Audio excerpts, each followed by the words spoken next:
Hello. You're listening to Career Conversations, the latest series in the Table Talk podcasts from Food Matters Live. I'm Elisa Roche, a chef and food journalist, and together we'll meet experts in cooking, mixology, the environment, psychology, branding, social media, and all sorts as we learn about the surprisingly varied roles that go way beyond the kitchen. My guest today is inspiring vegan chef and cookbook author Niki Webster, better known to her almost 300,000 Instagram followers as Rebel Recipes. Oh, I enjoyed saying that. In this pod, Niki tells me she was obsessed with veg even as a kid growing up in a meat-eating household, and she always dreamed of having a vegan cookbook. Well, now she's got 4, and here's how she did it. I'll be back at the end with some key info about getting into food consultancy and cookbooks, but for now, settle in, maybe grab a carrot, and enjoy the podcast. You were kind enough to send us some info about yourself in advance of today's podcast, and you said, and I quote, "As a child I was obsessed with vegetables and their unlimited possibilities." And I'm thinking, really? Most kids are obsessed with chocolate and naughty things. I do absolutely love vegetables, which is quite weird. But I like vegetables when they had loads of flavour. You know, like most kids, I didn't really like it when it was boiled or steamed without any flavour. I liked it when it had been stir-fried or turned into a lovely curry. So when you started out Rebel Recipes, what was it? Was it a blog? Was it a website? Well, for ages, it was sort of like an embryonic idea in my mind, and I sort of procrastinated for ages before actually starting everything. But yeah, I kind of sort of went for everything at the same time. I thought, if I'm going to start whatever I'm doing, I'll just do everything. So I created quite a basic website, stroke blog, and then I joined all the social channels at the same time and just started posting, really. I mean, not knowing, in any way what I was doing. I just thought, look, I'm going to blast it with my random, not very attractive plant-based recipes at that stage. Lovely. And I understand it's coming up to about 7 years since you went into this full-time now? It's 7 years since I started my blog and social channels, but it was about 18 months after that I actually took the kind of scary leap and left my marketing job. So when this started for you, where were you working? What were you doing? Okay, if we go right back to the start. Let's do it. Yeah, I actually did a completely unrelated degree. So I did a Sociology and Criminology degree. Oh, wow. Where was that? That was in Newcastle, which was amazing and mostly fun, but super interesting. And then I sort of got back home, of course, completely broke. And I just started applying for graduate trainee jobs. And I got one at a breakfast cereal manufacturer. The graduate trainee role was very broad and I could have gone into any area of the business. But after about 6 months, an opening became available in marketing. And I thought, oh, that sounds quite interesting. The early part of my career was all in various sort of food marketing roles, which I absolutely loved. Lots of different sort of food sectors, and more latterly in digital marketing and social media. Let's talk about the name Rebel Recipes. You are Miss Rebel Recipes. That's your brand name. That's what people know you for. Where did that name come from? It seems kind of weird now because veganism is so in so much different place than when I started everything. But at the time I was thinking, okay, finally, I really want to start this blog and I want somewhere to share all my recipes. My thought behind it at the time was, people think, and they genuinely did, people really think vegan recipes and plant-based food is absolutely boring. It's just lettuce and pretty dire. Bit of tofu, maybe. Bit of tofu, maybe, a mushroom stroganoff, nut roast. And I thought, well, I've got all these recipes and I certainly don't think that vegan food, plant-based food is boring. So, in my way, I was trying to think of a way to challenge that. And I like the alliteration of Rebel Recipes. And when you thought about it back then at the beginning, did you have an intention for it to grow as big as it has? Well, I certainly had no expectation. I just had a lot of recipes and I was completely obsessed with creating recipes and eating and food and all this, vegan recipes. All the good things in life. Yeah, so, and also I was thinking at the time, I do love my job, but I really felt like I wanted to work for myself. And this was really the only way I could think of that I could try and do it. And I didn't know whether it would work at all, but I thought, right, I'm just going for it. So I had no expectations, but at the same time, I really hoped that I could make it work. And again, 6-7 years ago, it wasn't even so much of a career path, or there wasn't as many people. Now it seems completely normal, I think, to think, okay, I'm going to be a content creator, I'm going to create my business within Instagram, for example. But at the time it wasn't. But The amazing thing was, very quickly within Instagram, I developed this amazing network of people which were all doing a really similar thing. And that was probably one of the reasons that we've all done quite well, because we really helped and supported each other. You know, completely different backgrounds, but all having this huge interest in food, and mostly plant-based food. I think it was just a snapshot in time when all of these people were just having this, you know, same kind of experiences and really not knowing what they were doing at all. I mean, because now it's such a professional platform. People start and they're already, you know, semi-professional photographers. I know, I'm amazed. Well, I was going to ask you, a lot of your content now, I mean, I think you take pretty much all the pictures yourself. I do. Unless you're doing a professional shoot. It's a lot of what we now call food styling, which I used to just call chefing when I was a chef. How did you learn that? Did you teach yourself photography? Yeah, completely self-taught. But having that sort of network of people that were just encouraging you and telling you every day that your awful pictures, which they were, but you know, they were getting better. I love that aspect of it, just the creativity and opportunity to make something that doesn't necessarily look lovely, like some brown sludgy curry might taste delicious but doesn't necessarily look lovely. Brown food, it's delicious, but it's the bane of food stylists and Instagrammers everywhere. Exactly, but it's always the tastiest food, but you have to somehow make it look yummy. Did you grow up vegan or with vegan or vegetarian parents? Not at all. It was quite a traditional sort of like meat and 2 veg family, but I've never been interested in eating meat at all. My poor mum was just desperate. I had a dairy intolerance and I wouldn't eat meat at all. So probably when I got to about 12, 13, I think I just realised I had to eat something. And then my mum got so frustrated that she said, look, you're just going to have your own budget for shopping. And I just started cooking for myself. For me, and I'm not saying this is for everyone, but it definitely worked for me. As soon as I could sort of get in the kitchen and kind of understand what I was doing and work out what sort of flavours I liked, then it was just much easier. I was actually eating much healthier as well, because I was making stews and curries and putting curry paste and everything. And so in my mind, I was just making things taste much nicer. But then, you know, anyone looking at your feed will see that you still are able to have comfort food or traditionally naughty foods, but you do them healthily.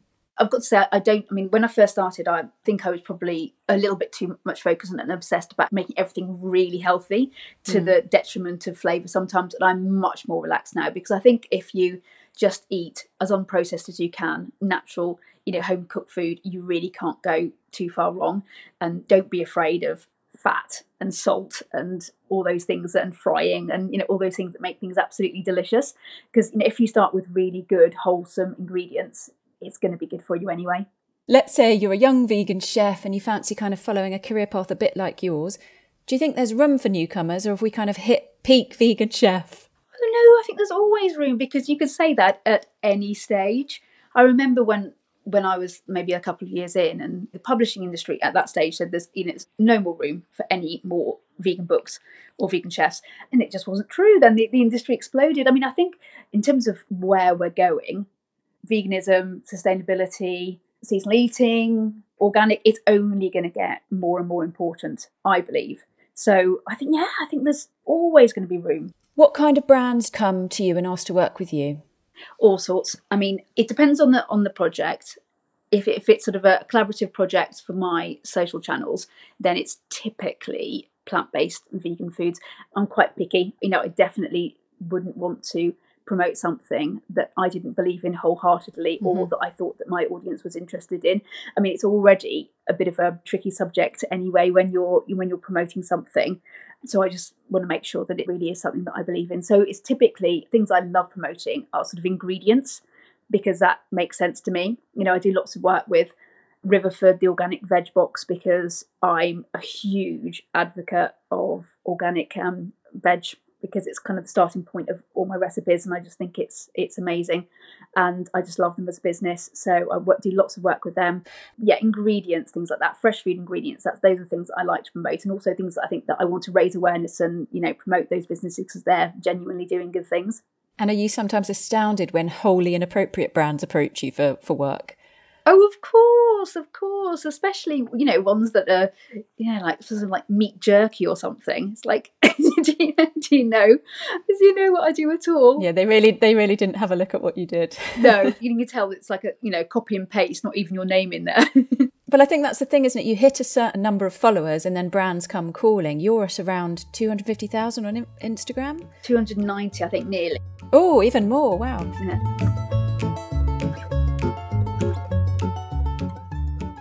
You're somebody who's written quite a few cookbooks now, and I'm sure there's more in the pipeline. How do you go about writing a cookbook? Let's look at your first one. How much of it did you do yourself? How much of it did the publishers help you with? Oh, I mean, I did it all myself. Well, okay, my first book was a big Bible type book, and yeah, I did get a little bit more help. I mean, not in terms of the the recipe creation, but I had a home economist, which was a very lucky position, who tested the recipes a couple of times, and then it was the traditional scenario where I had a book shoot, I did the styling, I had an amazing photographer, and some people cooking the recipes, so that was amazing. Subsequently, I have literally done everything myself. I think there's pros and cons to both processes, actually. But it's a lot. I think people would maybe underestimate how much goes into writing a cookbook. It's a super long process. I bet. And actually, I think even when people see beautiful pictures on Instagram, they imagine it was just a meal that was cooked and put on a plate and a photo was taken. And this is why we see people in restaurants standing on chairs and taking photos of their dinner. I mean, I can do things quite quickly now because I've just, there's various sort of setups that I can do that I can make things look quite nice quite quickly. But yeah, I mean, my goodness, you could go on forever. I mean, you could style something and, do a lovely setup for 2 hours. Then you might have to recook the food because it will be horrible and a bit crusty. Have you learnt any nice little styling tricks that someone could try at home just to make things look a bit prettier? I think it's all about the toppings. I mean, honestly, talking about, the brown food again, you can make everything look lovely. You just need some swirls. You need a lovely sauce. You need some coconut yogurt. You need some tahini drizzle. You need some herbs. You just need to get some light and some movement in there, and some different textures, and things are going to look much nicer. And then it's all about setting the scene as well. You can have the most beautiful plating, which is literally just, within one bowl, and you can have some textures and some layers and look beautiful. And that's, quite simplistic and very restauranty. What I like to do is have more of like a rustic home style. So it's all about setting the scene. You might have a couple of plates and, little bowls with the various ingredients and, maybe like a glass in there. So it's all about, setting this imaginary, not very imaginary because it kind of is my house, but that's a little scene I'm setting. Oh no, you're spot on. Your pictures look like I want to kind of put my hand in and grab the plate, which I think is what you're going for, I hope. Well, I try. I mean, I don't know whether I achieve it, but that's what you're definitely appealing to the greedy chef inside me. When you write a cookbook, I think there's this idea that you're suddenly going to become an overnight millionaire. I mean, maybe Jamie Oliver makes loads of money out of all his Christmas cookbooks. Is it a myth to think that cookbooks can make you rich? Yes, for most people. I mean, I think there might be a handful of people like, Jamie, for example, but no, the average person. I mean, I think that's a common misconception that if you've got a cookbook or non-cookbooks that you're making loads of money, because it just isn't the case. I sort of see it on a project basis, and if people don't know, what happens is if you're working with a publisher, you get an advance, which is money in advance of the sale. So it's not free money. It's basically kind of a risk on the publisher's perspective, because they're sort of estimating how much they think the book's going to sell, and then they will give you a percentage of that upfront, and that will enable you to take the time to create the content. But that fee sort of has to be enough to sustain you. You might have to do some projects as well, but sustain you for the period of time that you're going to create the book. So, for example, if it's going to take 3 months, 6 months, whatever, you sort of think, well, I need to sort of live on that money. But, there is no guarantee that you'll get any more money after that. So it really is a passion project at times. Yeah, I mean, for me, I just love the whole process, and I love a big project, and I love the fact that I'm doing all of it. And also that this amazing thing that is external to me sort of comes into the world, and it can be there in people's kitchens. And, I just love that. But it is definitely it's a labour of love. It's not necessarily something that's going to make you millions of pounds. Rebel Recipes has now become a brand, really, when you think about it, because that's what we know you for. We say that, and we go to your site and we see what you do. What's your ultimate career dream for where Rebel Recipes is going as a brand, as a name? Honestly, I mean, I really always wanted to write cookbooks. So I kind of ticked that off, I think, now. I think what I'd really love is probably to go into some food, some products, because that's sort of my background. Because I worked in sort of product marketing, brand marketing and things for years and years. So I think that is kind of where I'd like to go. I mean, I've got lots of plans really, but they're all sort of, initial stages. So they're all bubbling along like a beautiful vegan, I was about to say vegan soup, but maybe there's a better analogy. We mentioned earlier Jamie Oliver. Do you have any famous fans following you or getting involved in what you do? I mean, lots of lovely chefs. Well, also because I've got a podcast with my friend Bettina, so we've had amazing guests on there. Bettina of Bettina's Kitchen. Yes. That's her handle, right, on social media? Yes, my amazing friend Bettina. So we've had 3 series of the podcast, and we've had just incredible guests. So we've had Anna Jones, we've had Rachel Koo, we've had a Happy Pair, so many people, Gizzy Erskine, Melissa Hemsley, so many incredible people that are just all inspiring and lovely. Lots of our listeners are students, graduates. They're thinking about what to do with their lives. They want to get into food maybe, but don't know quite where. What would you advise? Would you study the same thing if you started out again? If you wanted to do content creation, recipe development, styling and things like that, and photography, I mean, I would definitely do a photography course. And also, I mean, there's some absolutely amazing plant-based courses out there if you wanted to learn slightly more professionally about how to cook vegan food. For example, Plant Academy, who my friend Lauren, she does an incredible plant-based course, and that includes all sorts of aspects. For example, food styling, recipe development, everything. So that's super good. But I really learned loads from just, again, my peers. There's so many amazing resources out there. Lots of bloggers actually provide amazing resources. Things like SEO and blog traffic and how to optimize that is just a complete minefield. And I'm always learning and need to do more. But there are some fantastic resources out there. Also, like any industry, it's all about relationships. It's about reputation. It never hurts to be a nice person that will do more. You'll quickly get a reputation if you're the sort of person just, wants double the amount of money than everyone else and won't go the extra mile. It's about developing long-term relationships. If you are a kind of die-hard meat fan listening to this, what's a nice, healthy, delicious, vegan convenience food to start people off that you recommend? I mean, I'm going to say something like hummus, because everyone loves hummus and it's sort of naturally vegan and no one even, realises it. But I like tofu, but, if you're starting, you're not necessarily going to like tofu. I really love things that are naturally vegan from the supermarket, like baked beans and things like that. I mean, it sounds crazy, but I didn't even think that baked beans are vegan. But they are. They're totally vegan. There you go. Baked beans. When you think about it, and this is what I say to people, the basis for most foods are actually vegan or at least vegetarian, and then people just kind of add meat in afterwards. So if you think about it that way, I think it becomes less scary.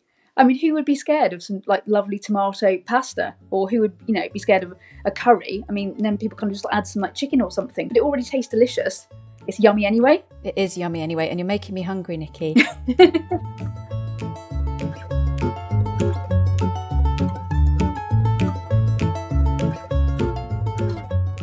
It's me again. So that was the lovely Niki, whose enthusiasm for healthy plant-based foods really does come across. She's just updated her website, so do go and take a look at rebelrecipes.com.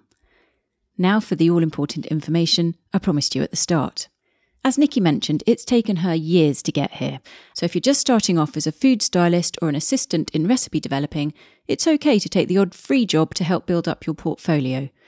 But soon know your worth and start charging.